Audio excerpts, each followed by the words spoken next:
Eu gostaria imensamente de agradecer, na pessoa do Padre Álvaro, esse convite muito realmente honroso para mim, de abrir esse 13º Simpósio Internacional da FAGE. É realmente para mim um grande prazer estar aqui nessa casa, né, onde já vim várias vezes, recordando apenas que, né, ao longo da minha vida eu tive essa grande honra e essa iluminação de ter sido aluno do Padre Vaz, né, que, enfim, meu jeito de pensar é o maior pensador brasileiro de todos os tempos, que nos legou, né, uma obra monumental que nos inspira até hoje, que, enfim, que vai inspirar por muitas gerações ainda. Obrigado à organização, a todos que me receberam, né, e realmente é um prazer enorme estar aqui com vocês essa noite. O tema do bem comum, que acho que nos interessa a todos aqui, pareceu que pode ser a maior dificuldade historicamente, é justamente, né, de circunscrevê-lo, abordá-lo, chegar perto dele, dizer o que ele é. Portanto, o que eu vou fazer aqui hoje é um caminho, uma proposta de um caminho teórico, né, para abordar esse tema por meio, talvez, né, de uma vereda um pouco diferente, que inclui, né, o tema da comunidade. Esse, digamos, né, um entroncamento conhecido, a relação da questão da comunidade com a questão do bem comum, e eu acrescentei um outro termo que eu gostaria de submeter a vocês, que é o tema da solidão.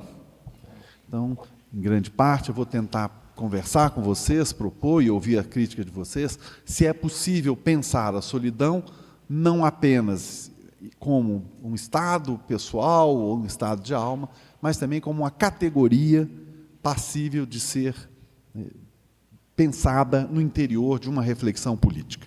Esse, então, é o caminho que eu vou fazer, e vou pedir licença para vocês para começar retornando à antiguidade, antes de voltar aos nossos dias, porque esse debate sobre a natureza do bem comum, sua importância para as sociedades e como encontrá-lo, faz parte da história do pensamento político ocidental e recebeu, talvez, a primeira formulação, e ainda hoje influente, em Cícero, quando ele sintetiza de maneira magistral o problema, dizendo, né, a coisa pública, a rex pública, né, é a coisa do povo. E por povo deve-se entender não um agregado de homens unidos de qualquer maneira, como num rebanho, mas um grupo numeroso de homens associados uns aos outros pela adesão à mesma lei e por uma certa comunidade de interesses. Essa maneira de definir a rex pública nos lembra que Cícero visa aqui, antes de mais nada, uma comunidade política em sua generalidade, e não um determinado tipo de regime político. É claro que nós podemos perguntar se, com isso, ele já não indica um caminho a ser seguido pelos que se interessam pelo tema. Mas eu estou aqui citando uma parte, né, da República, de Cícero, e, de fato, dada a incompletude do texto, nós não temos como julgar propriamente intenções para além daquilo, né, que restou do mesmo. O que me interessa, no entanto, é que ele propõe e sugere que a solda para a reunião dos homens é exposta claramente. Qual é? É a lei e a participação nos mesmos interesses. Essa é a solda, né, de uma comunidade com o seu bem comum, com o seu interesse comum. Esses dois pontos são essenciais, a meu ver, porque dissolve a ideia de que uma comunidade política poderia se formar apenas partilhando valores de maneira abstrata. Por um lado, se é evidente que, ao falar de leis, estamos falando de valores, é também verdade que o que está em jogo num conjunto de leis é um conjunto restritivo de normas, e não uma comunhão abstrata de ideias. Por outro lado, a referência aos interesses é fundamental para marcar o fato de que os homens não se associariam se não fossem capazes de identificar-se num referencial coletivo de interesses. Talvez nós não possamos ainda interpretar a referência aos interesses, marcando esse termo, da mesma forma como vai ocorrer na modernidade. Mas é um fato que Cícero tem toda a consciência de que a definição da rex pública deve passar pelos elementos fundamentais de constituição de qualquer comunidade política. E, por isso, ele abre as portas para a compreensão dos fatores que também levam à sua destruição. Tendo definido o que ele compreende por coisa pública, o próximo passo será definir, então, eu continuo seguindo Cícero no da República. Ele define, então, o Estatuto da Liberdade em 2 trechos, mais uma vez, lapidares. Primeiro, ele diz, né, eis porque em nenhuma cidade, salvo naquela em que o poder do povo é soberano, existe a liberdade. E ele completa, se ao contrário, o povo conserva seus direitos, podemos dizer que não há regime melhor, mais livre, mais feliz. Pois o povo é o árbitro das leis, dos julgamentos, da guerra e da paz, dos tratados, da vida e do dinheiro de todos. Esse é, a meu ver, o único Estado que podemos chamar de republicano, quer dizer, a coisa do povo. Esses 2 trechos são claros contra a associação entre 3 termos, república, liberdade e domínio do povo.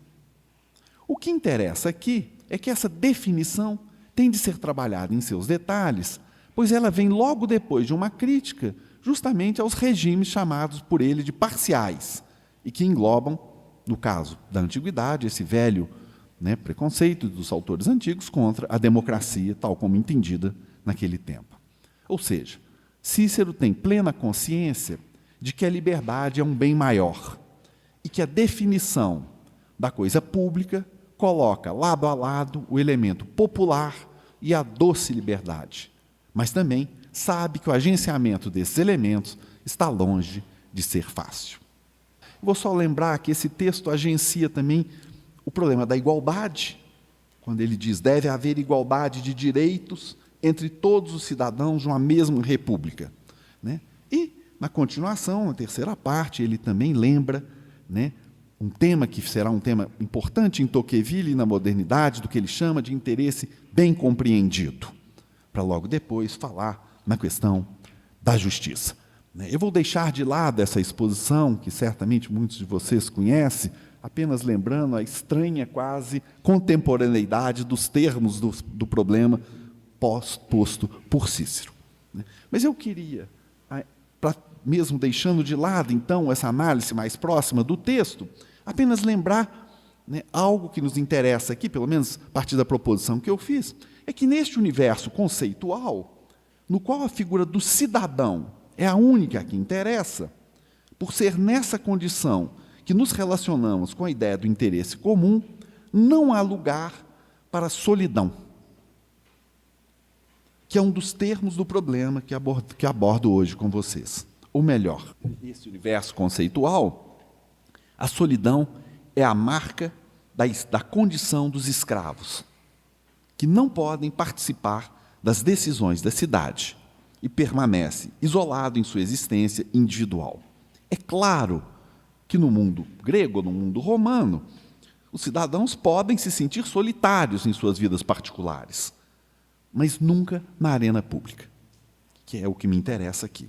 Num certo sentido, então, a solidão é a marca do que está fora da cidade e, portanto, fora da arena na qual o problema do bem ou do interesse comum se coloca.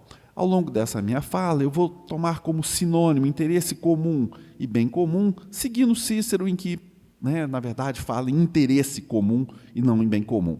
Eu sei que é possível, né, trabalharmos uma distinção entre esses 2 termos, né, mas, por meu interesse dessa noite, eu vou pedir licença para vocês, para não entrar, né, nesse debate e seguir usando interesse comum, bem comum como sinônimos. Se vocês me permitem dizer, vamos deixar Cícero, infelizmente. Né? Mas por quê? Porque, num primeiro momento, né, nós vemos que podemos reter do pensamento romano os termos de um problema. Os termos de um problema da relação entre comunidade, o que é uma comunidade, e bem comum. E que daí podemos derivar, né, conceitualmente, né, problemas em torno da liberdade, da natureza da liberdade, da igualdade e da justiça. Tá? Então, esse é o primeiro, digamos, marco teórico que me orienta, né, nessa conversa. Agora eu vou fazer, então, um pulo, né, chegar aos nossos dias, guardando, então, essas referências ciceronianas, que elas vão nos ajudar mais à frente. Né? Não apenas porque é evidente que eu estou considerando que elas colocam balizas que nos permitem pensar. E o diálogo com a antiguidade é isso. Né? Conversar com a antiguidade torna-nos capazes de conversarmos e pensarmos o presente. Mas, voltando, então, para o nosso contexto, né, eu gostaria agora de passar por alguns autores contemporâneos que ou se distanciam, né, dessa formulação da Rex Pública ou dela se aproximam, né, e, no caso, são pensadores, né, como Rawls, né, de dentro da tradição liberal, depois os comunitaristas. E, no último momento, eu vou num certo sentido, embora nas águas, de alguma maneira, do comunitarismo, me distanciar um pouquinho deles também, para poder sugerir uma leitura do tema da solidão, né, que eu pretendo fazer.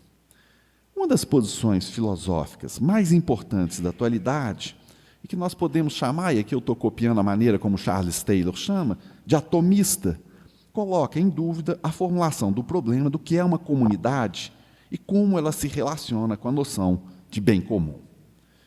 Nós todos, né, sabemos, ou muitos de nós, pelo menos, que um dos autores mais influentes nessa cena é John Rawls.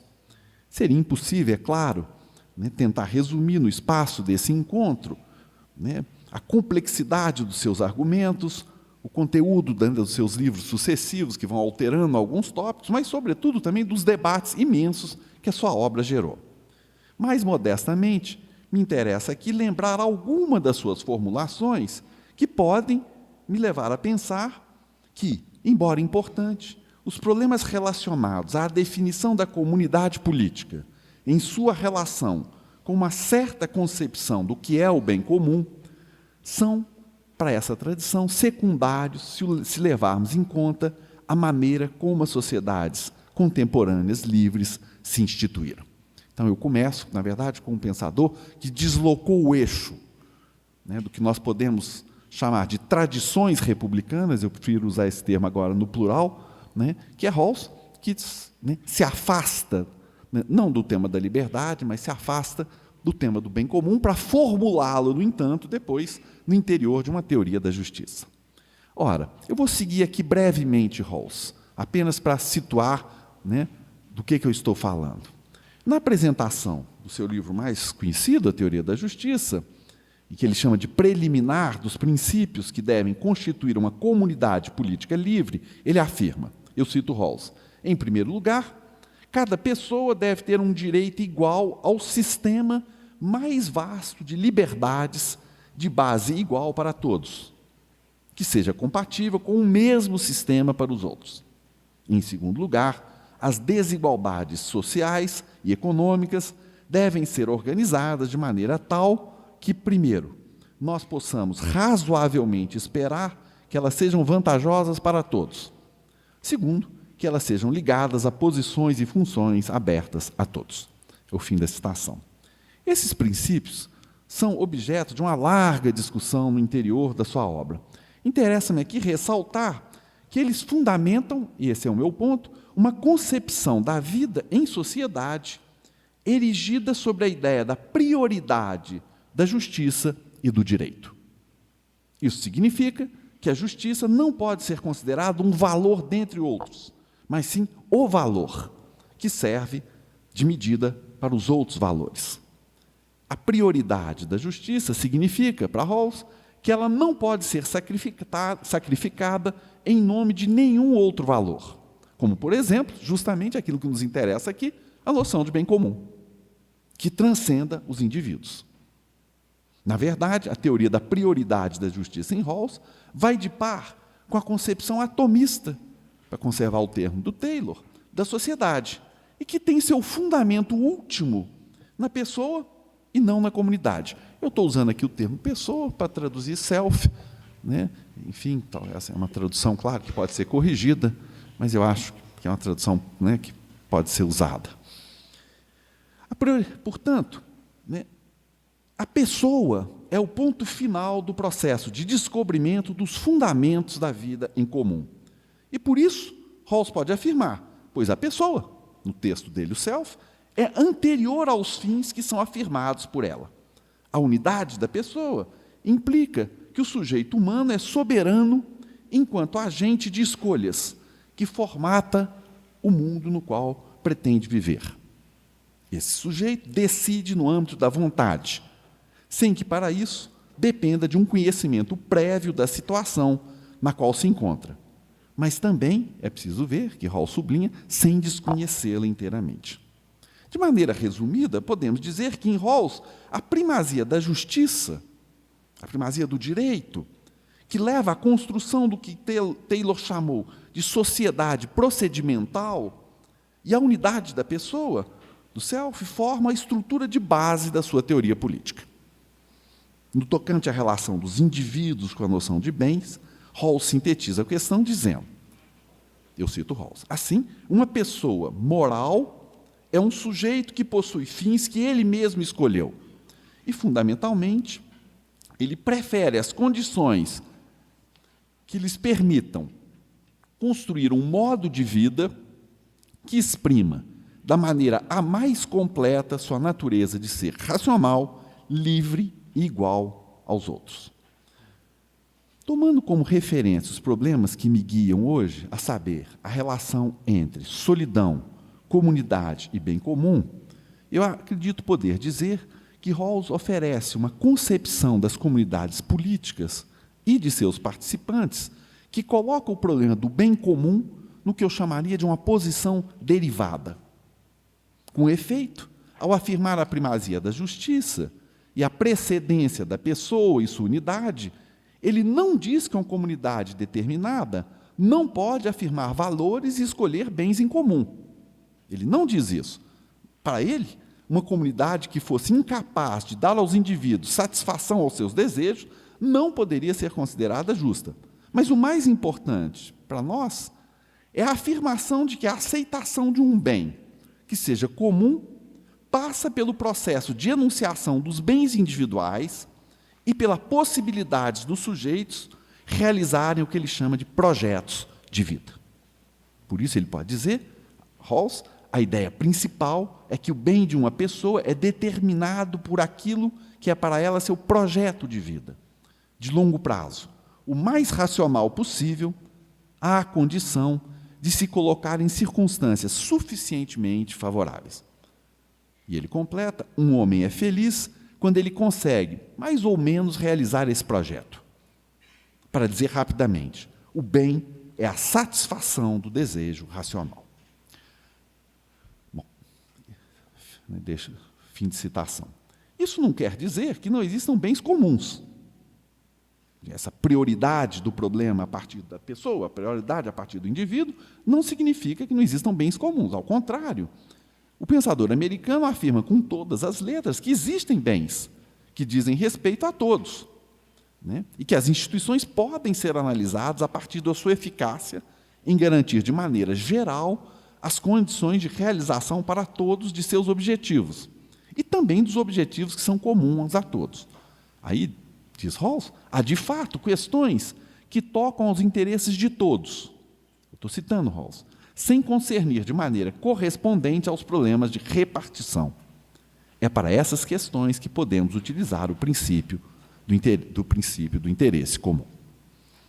A concepção, né, de comunidade subjacente à afirmação da primazia do conceito de justo sobre aquele de bem não é necessariamente de tipo instrumental. Rawls critica a ideia de que a pertença a uma comunidade é apenas uma forma de cooperação para garantir a satisfação dos desejos individuais. Para os que pensam assim, a participação nas instituições comunitárias seria um fardo, o que não é para Rawls, né, que deveria ser medido pela taxa de retorno que dá no que diz respeito aos bens escolhidos individualmente. Para o pensador americano, nós somos capazes de ter laços com comunidades nas quais vivemos que não são de natureza puramente utilitária, né? Por isso ele conclui, né, somos conduzidos à ideia de que a espécie humana forma uma comunidade na qual cada membro se beneficia com as qualidades e a personalidade dos outros, da forma como se tornam possíveis pelas instituições livres.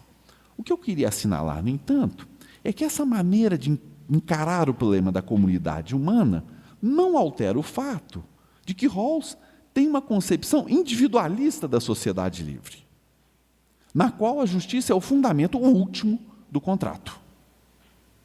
À luz do que eu acabei de dizer, nós podemos dizer que Rawls e pensadores que, digamos assim, se encontram, poderíamos dizer, nas mesmas águas teóricas, não necessariamente em total acordo com ele. Estou pensando, né, em pensadores como Dworkin, Scanlon, né, eles partilham, no entanto, com ele, com Rawls, a concepção atomista das sociedades contemporâneas e concebe a relação da comunidade com a formulação dos interesses comuns sempre do ponto de vista dos indivíduos. É isso que me interessa ressaltar. Nessa lógica, o tema que eu escolhi como um dos nossos operadores dessa noite, da solidão, não tem relevância política alguma. De um lado, os indivíduos podem ter um projeto de vida racional que os leve a se isolar o mais possível dos outros. Se essa escolha não afeta a escolha dos outros membros da comunidade, não há razão para se inquietar para esses pensadores. Por outro lado, se a solidão é o fruto de uma privação da liberdade ou do afastamento sem motivos de um indivíduo do convívio com os outros, isso é uma questão de justiça e que, enquanto tal, deve ser tratada. A solidão, que desponta como uma característica da sociedade de massa, a qual eu virei mais tarde, não é um problema conceitual independente. E, por isso, nem mesmo é mencionada como fazendo parte das questões a serem tratadas pelos que querem compreender a natureza das sociedades livres contemporâneas. Problema psicológico, talvez, ou mesmo social, que não afetam a teoria de base de uma sociedade bem ordenada, para usar o termo rawlsiano, para usar a terminologia do autor. Bom, para continuar nesse percurso, eu vou examinar, em primeiro lugar, algumas críticas que foram feitas a esses autores e que me ajudam a recolocar o problema, em primeiro lugar, da relação entre comunidade e bem comum. E, num segundo momento, se é possível incorporar o tema da solidão como parte da fundamentação de uma teoria que visa entender a relação da vida em comunidade com o enunciado do bem comum nas condições das sociedades atuais. Embora não seja a única, a crítica feita por pensadores que vieram a ser chamados de comunitaristas aos outros chamados individualistas metodológicos, eu estou conservando esses termos, são termos usados por muitos autores, né? De alguma maneira, eu diria que foi das mais bem-sucedidas. Dentre eles, né, Sandel, né, em seu livro O Liberalismo e os Limites da Justiça, faz, não comum com o talento que é próprio a Sandel, né, não apenas uma rigorosa análise do pensamento de Rawls, mas, sobretudo, avança uma concepção do que é uma comunidade, que é uma crítica radical à concepção individualista da sociedade, a qual me referi há pouco. Para ele, Sandel, há no pensamento de Rawls uma dimensão afetiva que ele chama de sentimental, do pertencimento a uma comunidade, que, de alguma maneira, distancia Rawls dos utilitaristas tradicionais. No entanto, ao ser membro de uma comunidade, o indivíduo concreto não se vê ligado aos outros membros da mesma comunidade apenas por um sentimento de pertença. Sua identidade enquanto sujeito prático é forjada pelo fato de ser cidadão de um mesmo corpo social que aqueles com quem partilha valores e interesses. Em outra linguagem, na posição de Sandel, a dimensão intersubjetiva é primeira na constituição das identidades individuais, e não um fato derivado das vantagens da cooperação com os outros, como no caso de Rawls. Com isso, Sandel pretende evitar não apenas o caráter abstrato das concepções atomistas do sujeito, mas também colocar em questão a precedência da justiça com relação ao bem. Curiosamente, é Taylor que resume muito bem, a meu ver, a posição de Sandel. Taylor diz o seguinte: o que Sandel diz nos traz a questão de saber se o tipo de redistribuição igualitária recomendado por Rawls pode ser mantido numa sociedade que não esteja ligada em solidariedade mediante um forte sentimento de comunidade. E se, em contrapartida, é possível forjar uma comunidade forte em torno de uma compreensão comum que faça da justiça a principal virtude da vida social. Ou, se algum outro bem deveria ter de figurar também na definição da vida comunitária. Bom, sem esquecer, é claro, as diferenças que separam pensadores como Sandel, Taylor, MacIntyre, Walser e outros, é possível dizer que em todos eles o cidadão pode ser definido como um sujeito prático, engajado em seu tempo, em seu meio e numa história. E é desse ponto de vista que ele concebe a sociedade em que gostaria de viver e os bens que pretende alcançar. Por essa razão, eles invertem a prioridade das comunidades reais, afirmando que não apenas do ponto de vista prático, mas também do ponto de vista lógico, há uma prioridade do bem sobre o justo. Pois o que as comunidades concretas visam é a consecução de bens que sejam desejados por seus membros, como algo que esperam da pertença a um corpo social, e não uma defesa intransigente do justo, que faz primar em todas as situações os direitos individuais sobre bens, que poderiam ser gerais, mas que, para serem alcançados, demandariam o sacrifício dos interesses individuais em determinadas situações. É claro que a gente não pode cometer aqui o erro de imaginar que se trata de renunciar à justiça. É claro que não é nada disso. Mas sim de afirmar que sujeitos situados não decidem sobre suas vidas, né, a partir de uma posição abstrata e neutra, que não leve em consideração as condições reais nas quais vivem e das quais não podem se distanciar, ainda que por mero procedimento analítico. A partir do ponto de vista comunitarista, nós podemos, então, agora fazer um breve retorno a Cícero e recolocar o problema do bem comum e o da natureza das comunidades políticas.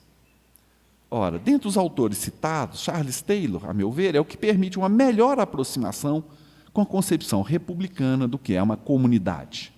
Entendido aqui, naturalmente, que eu estou tomando Cícero como um pensador republicano.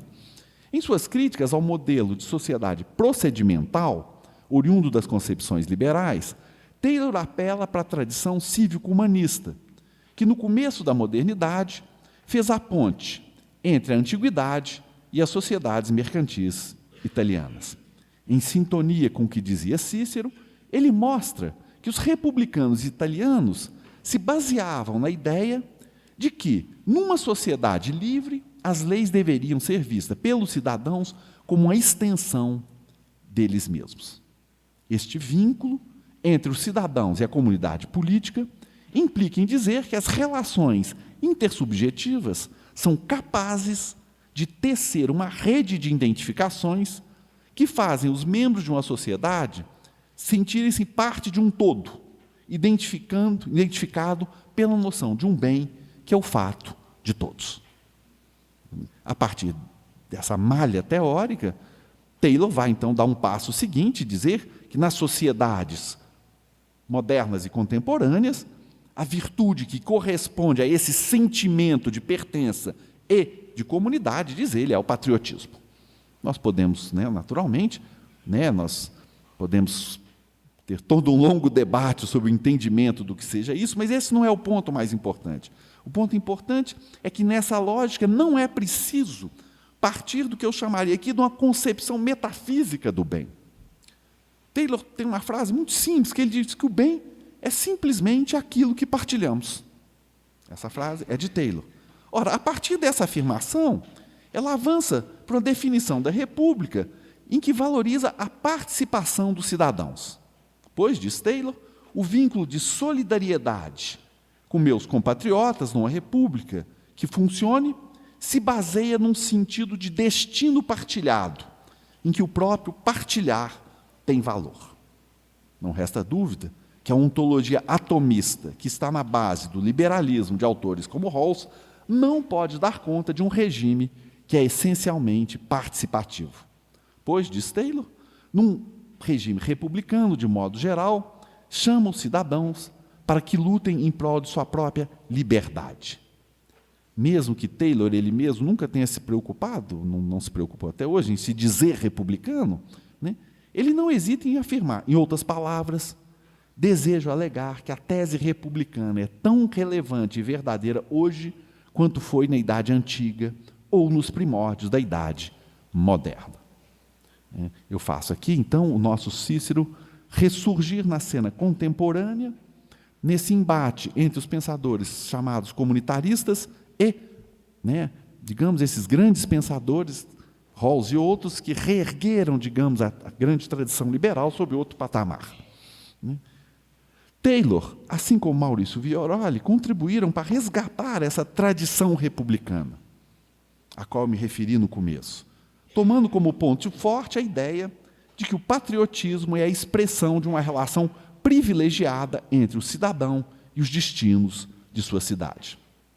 A participação nos negócios públicos é a maneira, por excelência, de se afirmar a liberdade em sua dimensão política e a ponte para a construção do bem comum como núcleo estruturante da vida em sociedade. Bom, agora eu começo a me distanciar um pouquinho desses autores, não para negá-los, eu digo particularmente de Taylor, mas me distanciar para introduzir o problema conceitual da solidão. Eu acompanho esses autores, os comunitaristas, bem entendido, não apenas da indicação de que é possível e relevante falar de bem comum, como pilar de nossas sociedades contemporâneas, mas também na definição de uma ontologia holista, em contraposição ao atomismo dos pensadores liberais.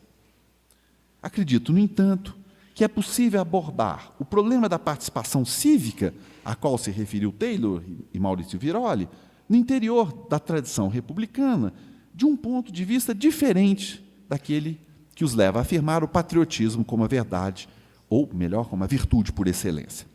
Sem negar, é claro, o papel que o patriotismo possa ter na construção dos vínculos entre os indivíduos e a comunidade política, eu acredito que o problema da solidão oferece uma outra perspectiva para analisar as sociedades contemporâneas e o problema do bem comum.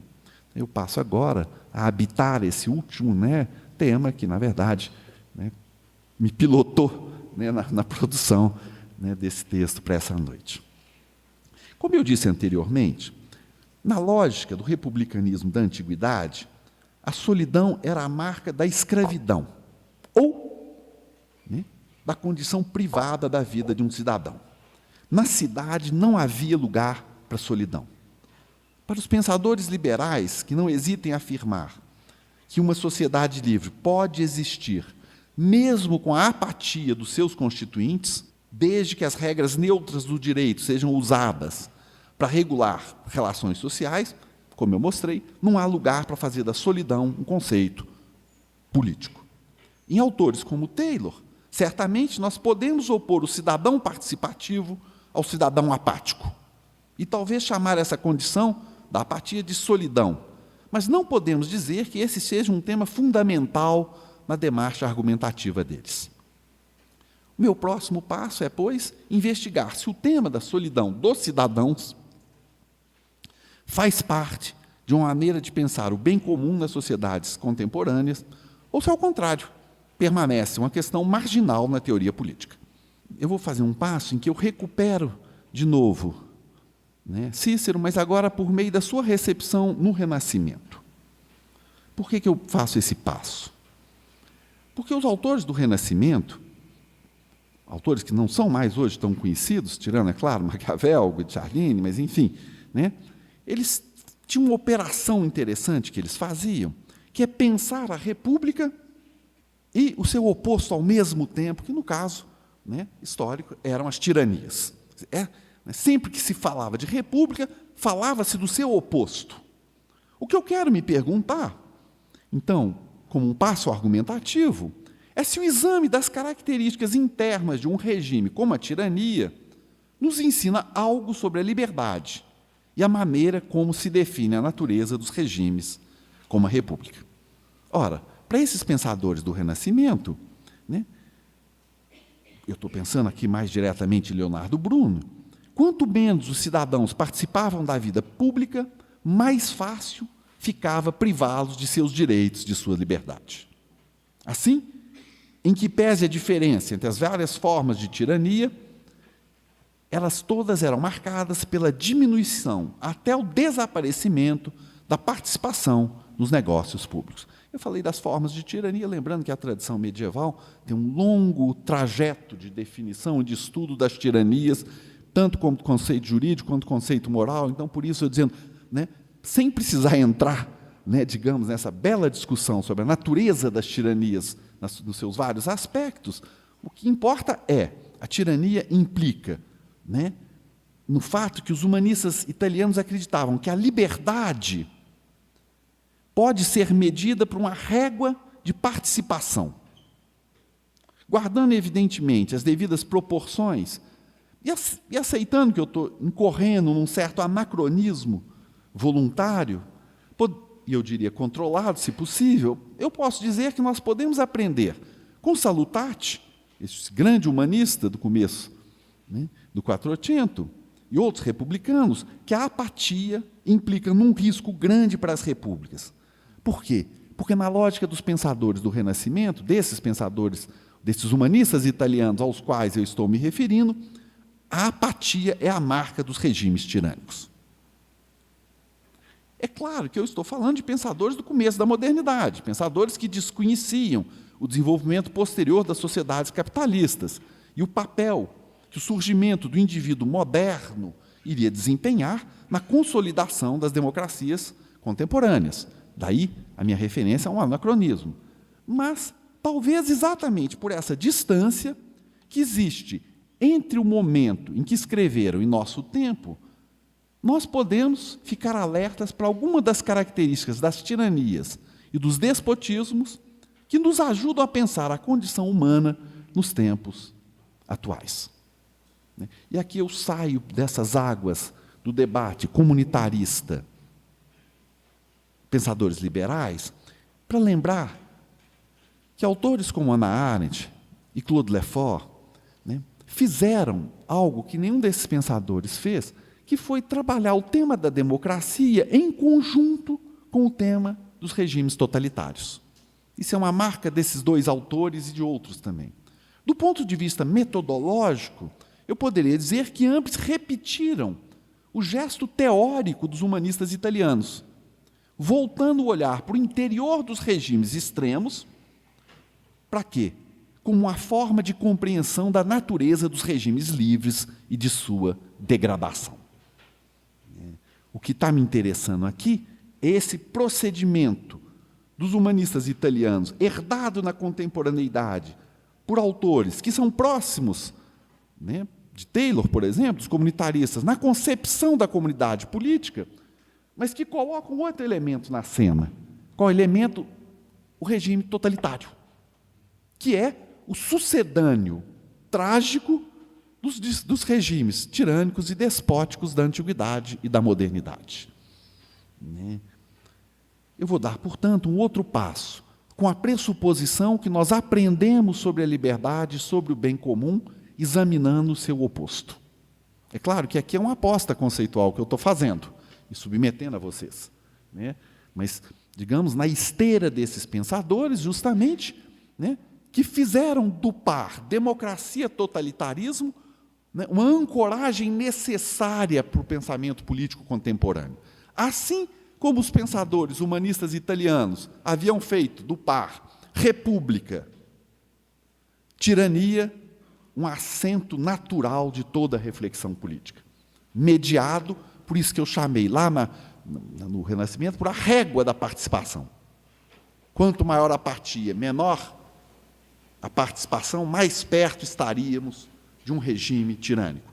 Quanto maior a participação, menor a apatia, portanto, mais possibilidade de termos um regime livre.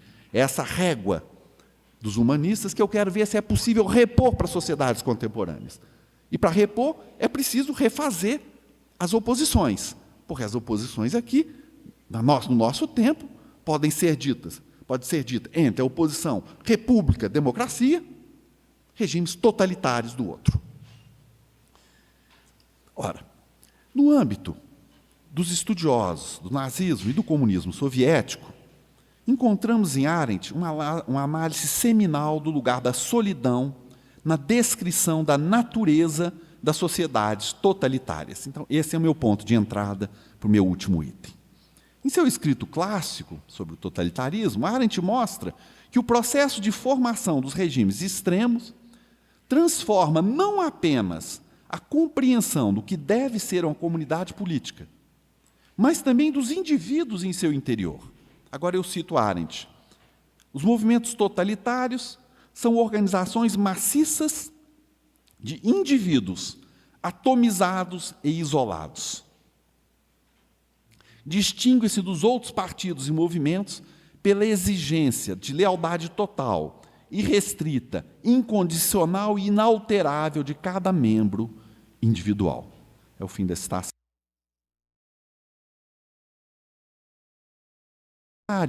A ideia de comunidade é alterada, o que implica na destruição da ideia de cidadão ou de indivíduo livre.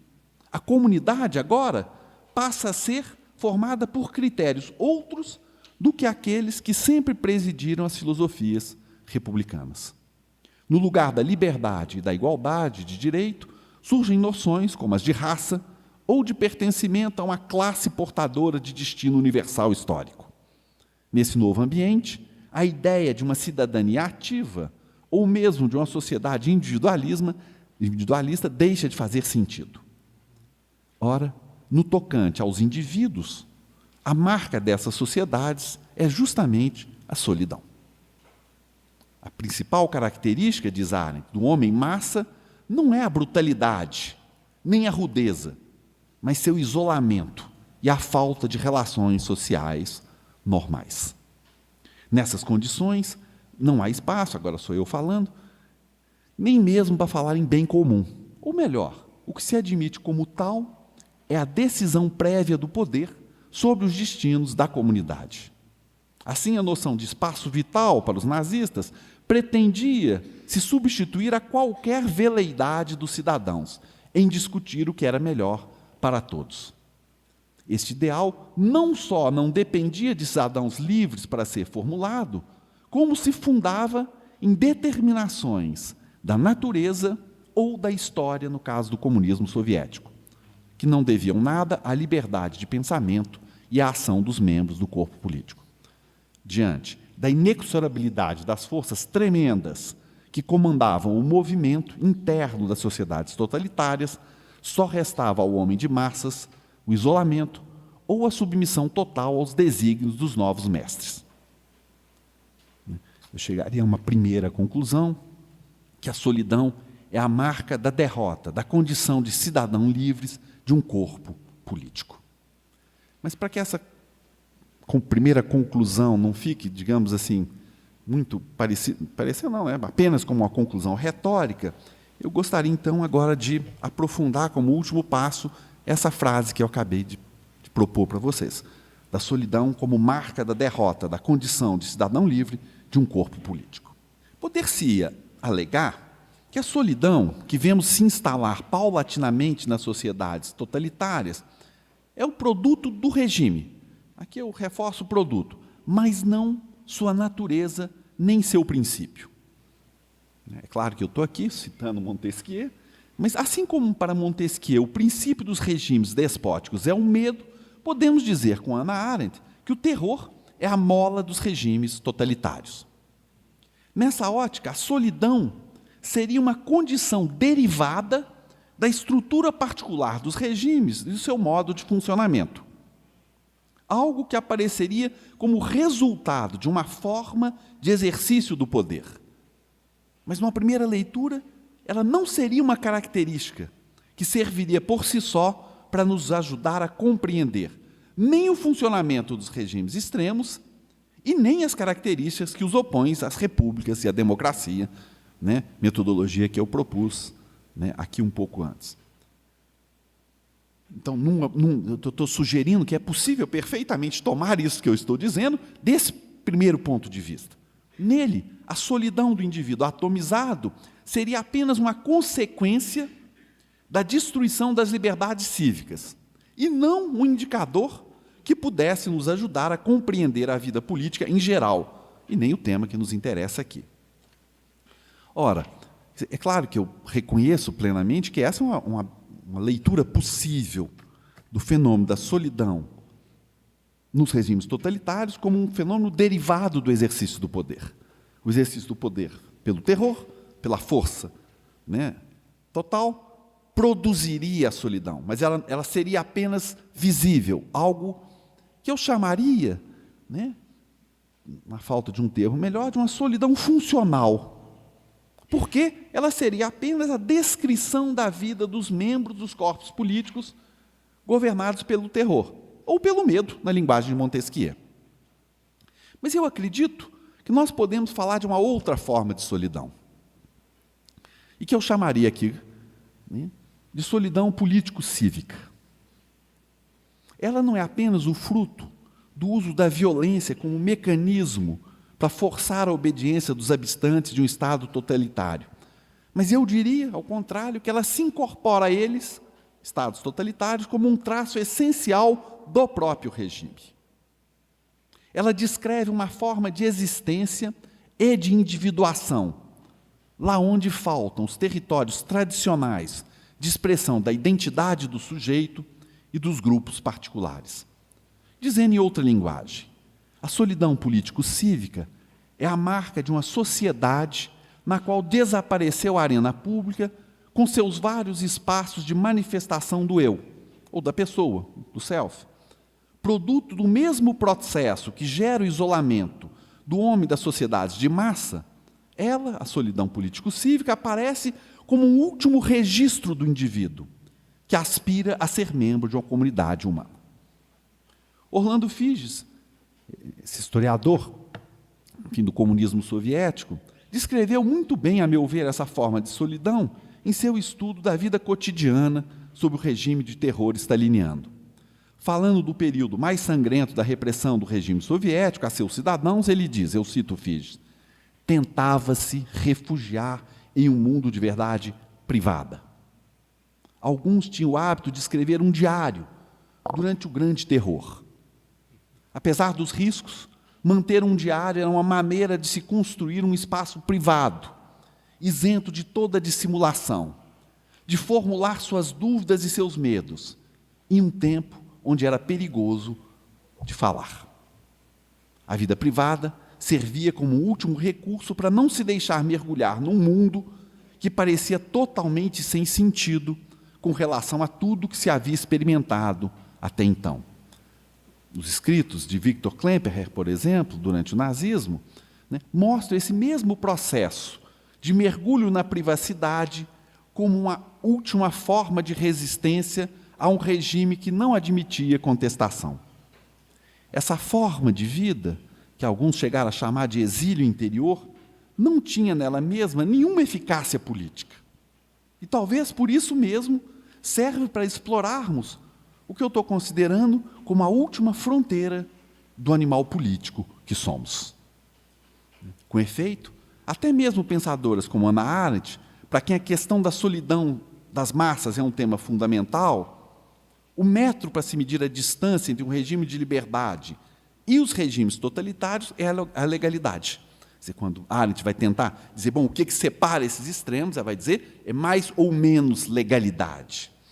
Por isso ela pode afirmar o seguinte, eu cito Arendt, se a legalidade define a essência do governo constitucional, o terror define a essência do governo totalitário.